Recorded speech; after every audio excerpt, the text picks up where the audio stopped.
اللہ جب دیکھتا ہے کہ تم نے اس پہ کامل بھروسہ کرنا سیکھ لیا ہے تو وہ تمہارا ہاتھ مضبوطی سے تھام لیتا ہے، تمہاری دعاؤں کو قبول کرنے کے لیے کن فرما دیتا ہے، پھر تمہاری ساری مشکلیں خود بخود ختم ہونے لگتی ہیں۔ بس اللہ پر بھروسہ رکھو، صبر سے کام لو اور یقین کرو کہ اللہ کبھی تمہیں مایوس نہیں کرے گا۔ السلام علیکم جی، کیسے ہیں آپ سب؟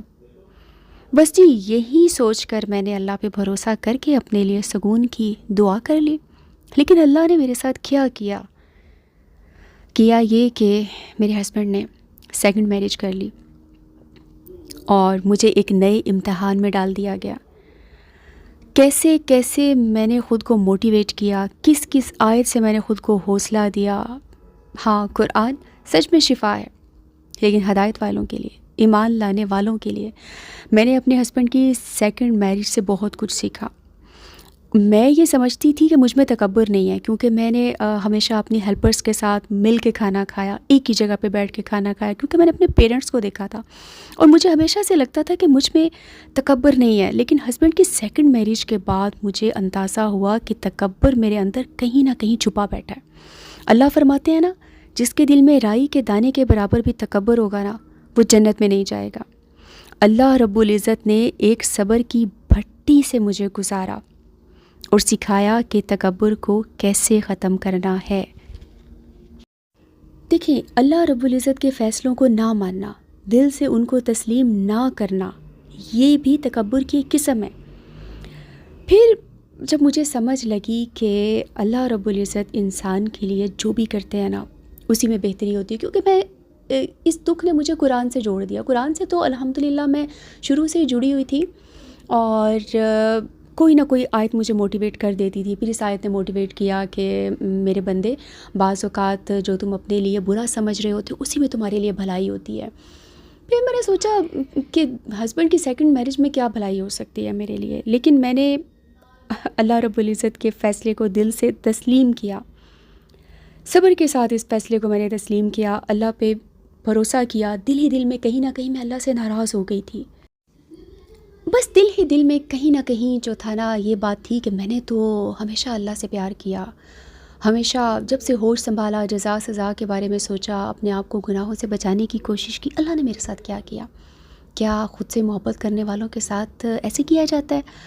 لیکن اگر آپ قرآن سے جڑ جاتے ہیں نا، تو کوئی نہ کوئی آیت آپ کو موٹیویٹ کر جاتی ہے۔ نبیوں کی سٹوریز نے مجھے موٹیویٹ کیا کہ جو اللہ کے جتنا قریب ہوتا ہے نا، اس پہ اتنی زیادہ آزمائشیں آتی ہیں۔ ابراہیم علیہ السلام کی سٹوری کو میں نے پڑھا، نبی علیہ الصلوۃ والسلام کی سٹوری کو میں نے پڑھا، اور یعقوب علیہ السلام کے جو انہوں نے صبر جمیل کیا اس کو میں نے پڑھا۔ اور پھر جب یہ آیت میں نے پڑھی، وَلَنَبْلُوَنَّكُمْ بِشَيْءٍ مِّنَ الْخَوْفِ وَالْجُوعِ وَنَقْصٍ مِّنَ الْأَمْوَالِ، اللہ رب العزت فرماتے ہیں کہ میرے بندے، یہ اس آیت کا مفہوم ہے کہ اگر تم نے کلمہ پڑھا ہے تو یہ کبھی نہ سوچنا کہ تم آزمائے نہیں جاؤ گے۔ میں ضرور تمہیں کسی نہ کسی چیز کے خوف سے آزماؤں گا، ضرور آزماؤں گا، لیکن خوشخبری جو ہے وہ صبر کرنے والوں کے لیے ہی ہے، اور بے شک صبر کرنا اور ہمت کے کاموں میں سے ہے۔ اور واقعی ہی جو صبر کر لیتا ہے نا، تو ان اللہ مع الصابرین، اللہ پھر صبر کرنے والوں کے ساتھ ہو جاتا ہے۔ اور یہاں تک کہ متی نصر اللہ، جس وقت اللہ کے ایک نبی تھے اور ان کے جو ماننے والے تھے، انہوں نے کہا کہاں رہ گئی مدد اللہ کی، کب آئے گی مدد اللہ کی؟ بس میری بھی یہی فیلنگس تھی کہ میں تو اللہ سے سکون مانگتی ہوں، یہ اللہ نے میرے ساتھ کیا۔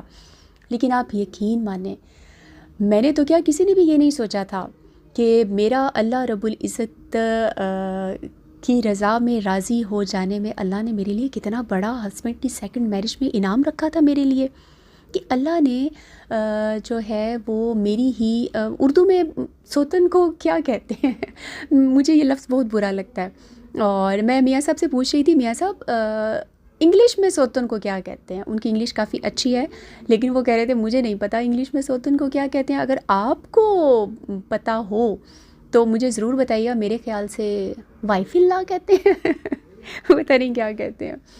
بہرحال جب میں نے صبر کیا تو اللہ واقعی میرے ساتھ ہو گیا۔ میری ہی ہسبینڈ کی سیکنڈ وائف کو، یعنی کہ میری سوتن کو، اللہ نے میرے لیے ہی سکون کا باعث بنا دیا۔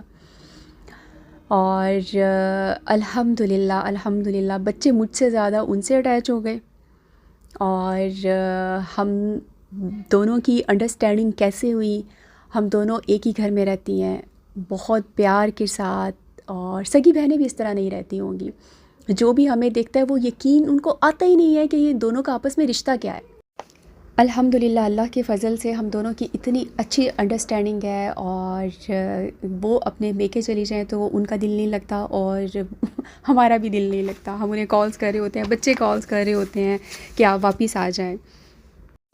انشاءاللہ جی ضرور میں شیئر کروں گی ہم کیسے رہتے ہیں، انڈرسٹینڈنگ کیسے ہوئی، اور بس آخر میں اتنا کہنا چاہوں گی کہ اللہ کے فیصلوں پر بھروسہ کرنا سیکھیں۔